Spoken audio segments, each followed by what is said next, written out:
Téléspectateurs, téléspectatrices, votre animateur Bob Ebaka pour DRTV. Mesdames, Mesdemoiselles, Messieurs, bonsoir. J'ai le président Zinso juste à ma gauche. Très cher père, bonsoir. Bonsoir. Vous allez bien? Aussi bien que possible. Très cher père, vous savez, je suis tellement ravi de vous avoir en direct, bien sûr, sur DRTV. Ma première question sera laquelle, Monsieur le Président? Les relations entre le Congo et le Bénin. Parce qu'à chaque fois que j'arrive au Bénin, vous connaissez les relations que j'ai avec le Bénin, on m'a toujours parlé du Congo. J'ai eu le ministre Nda qui m'a parlé du Congo depuis les années 56. Mais Monsieur le Président, je pense que vous êtes la personne idéale qui pourrait nous parler des relations entre le Congo et le Bénin. Depuis ces années, avant l'indépendance, bien sûr. Les relations entre nos deux pays sont excellentes depuis toujours. Moi-même, ma première visite au Congo remonte à 1952. 1952.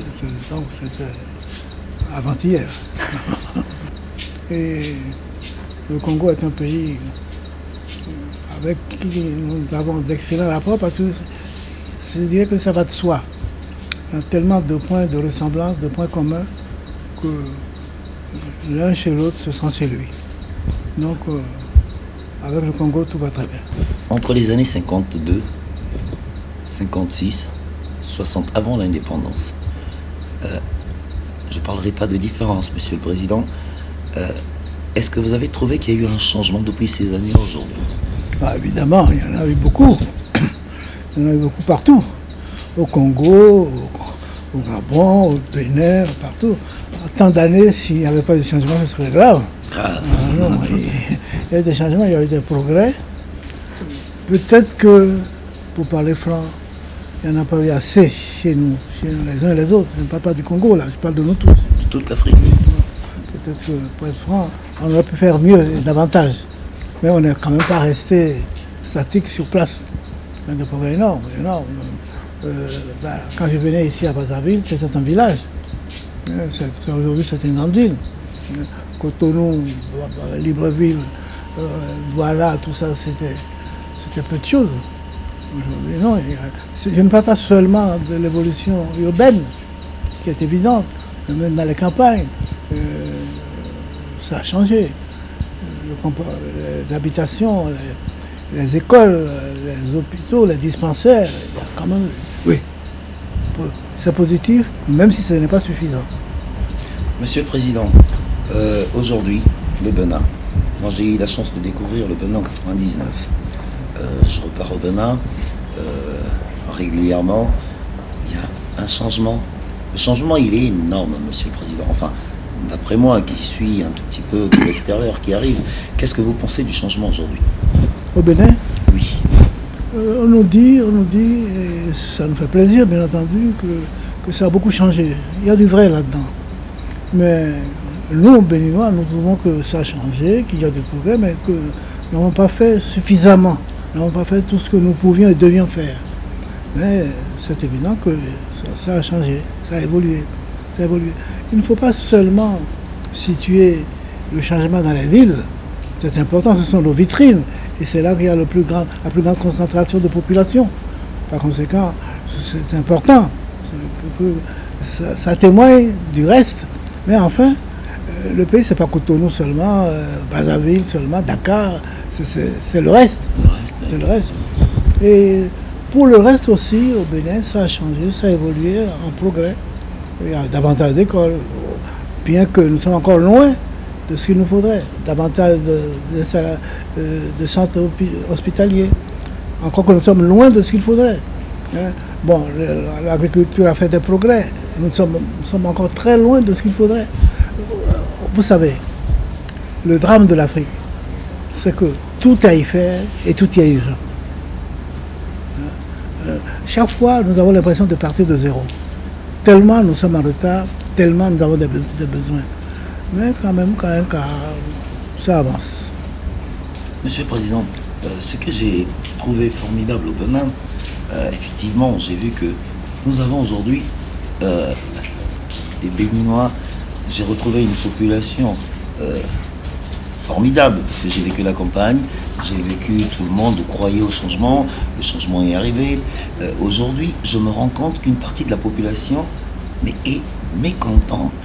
Mais nous qui arrivons, nous voyons que le travail, il est formidable. Mais je vois qu'il y a beaucoup de grognes en ce moment au Bénin, par l'expérience que vous avez. Un petit message pour ces gens, Monsieur le Président. Notre pays est un pays de grogne. Nous aimons grogner. C'est un peu notre nature. Il faut dire que parfois, quand même, on a raison de le faire. On ne grogne pas simplement pour grogner, mais nous sommes un peu grognards de nature. J'ai dit un jour au général de Gaulle, j'étais en visite à Paris, il m'avait reçu à déjeuner, et je lui ai dit, mon général, prenez les Français, enlevez-leur toutes leurs qualités, gardez-leur tous leurs défauts et payez-les en noir, vous avez mes compatriotes.